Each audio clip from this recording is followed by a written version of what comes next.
How do you protect the love you have for Him while you're detaching? I pray that the Holy Spirit would help me articulate this in a way that will allow you to experience freedom. So, this is something that a lot of sisters are having a hard time with. As we are lifting up these men that we love, we're having a hard time like detaching and like letting go and just simply just being a vessel and lifting them up as sons and not as like our lovers, right? The Holy Spirit gave me this visual. I want you to think of your person as a newborn. A newborn that was like literally just born, right? He's a baby. Okay. And this baby is so awesome. It smells phenomenal. And you just want to like cuddle and like give it hugs and nurture it. It's so pure. This is how you have to look at your person. This is the purest, godliest form of your person. Okay? So as we're going through this challenge, that's how you need to be viewing your person. I now want you to think about family members. Think about the mother. Think about his uncles. Think about his sisters and brothers and his cousins. These are going to be strongholds, okay? The mother has legal grounds to this baby, okay? And the mother is like a bitter baby mother. And she doesn't want the father to have anything to do with the son. The father being God, right? The father. The mother who has legal grounds over the son is going to raise the son, right? It's going to always be with the son.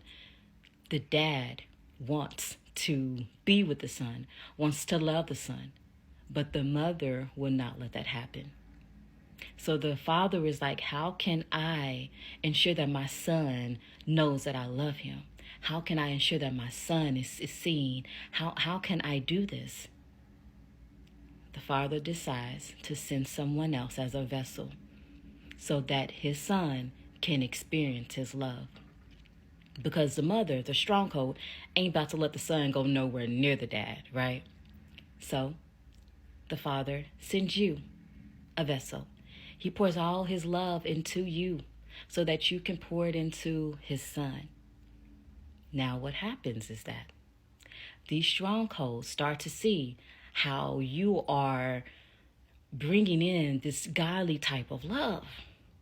Now, because God's love is so pure, it starts to create conflict. Because anything that is holy and righteous, it cannot exist with unclean things. So now every time you come around, the cousins, the aunts, the sisters, the brothers, they all show up. Now these strongholds are like the abandonment issues, the fear, the lust, the infidelity. These are not attached to that pure baby soul. That soul is pure. That's how God created him. It's perfect. But the surrounding, like the household, the community around this baby is destruction. It's panic. It's unsafe, right? It's insecurity. These are the strongholds that has legal grounds to this baby. God can't get to it. So he's sending you to go and pour into his son so that his son can feel his love. Now, what eventually happens as this baby grows and as the father has sent different vessels into this baby's life, the son will then sit and realize, my family members are not the best family members. Like, there's a lot of destruction. There's a lot of loneliness. There's a lot of hurt. And eventually he has a conversation with his mother and says, Mom, thank you. Thank you for protecting me by all of the fear that you've installed in me. Thank you for allowing me to experience entertainment through lust and infidelity.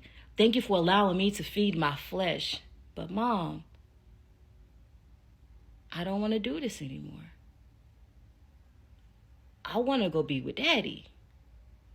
because I've experienced glimpses of my Father, and He's awesome. He's amazing. Like, He's pure. I've experienced the love. I experienced the safety. But it's not until He has that conversation and breaks that legal grounds that He can now go and be with the Father. That's not something that you can do because the mother has legal grounds. The baby belongs to the mother.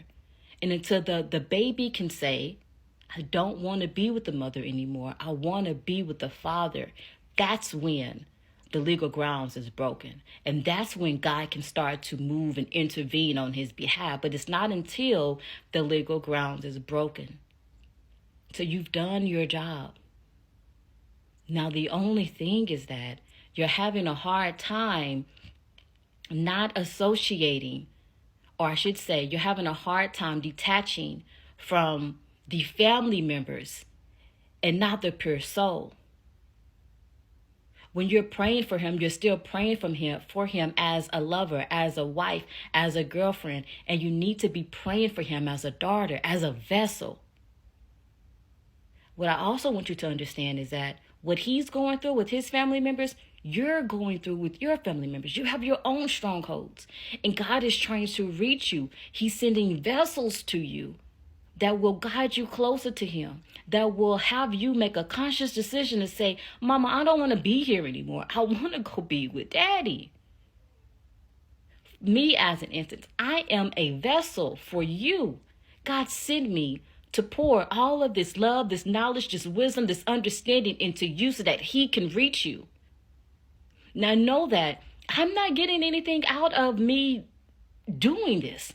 Me praying for you, I get absolutely nothing from it other than just me being a vessel, me being obedient. That's how you have to look at your person, as saying, Father, I don't want nothing from this. I want to lift him up as a son. He is yours, Father. Let me be a vessel. Use me, Lord, so that you can reach your son, so that your son will be able to experience a life with his Father. So just as you all have allowed me to come into your life and just be a pure vessel, that's it.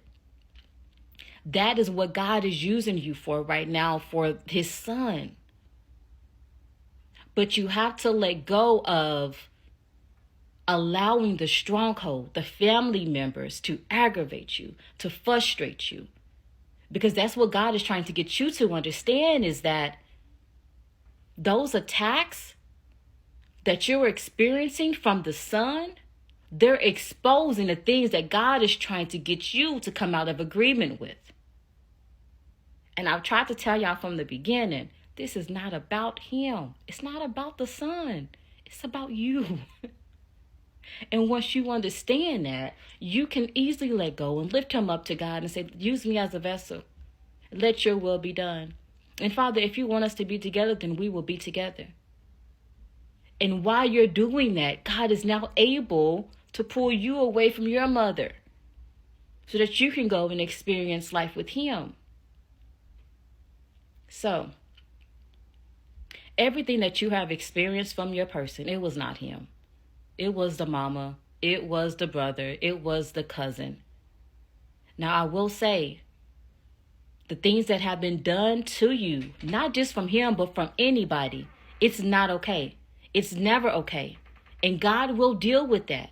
God will ensure that whatever needs to be done, it will be handled. But it's not for you to keep holding on to that. You have to let it go.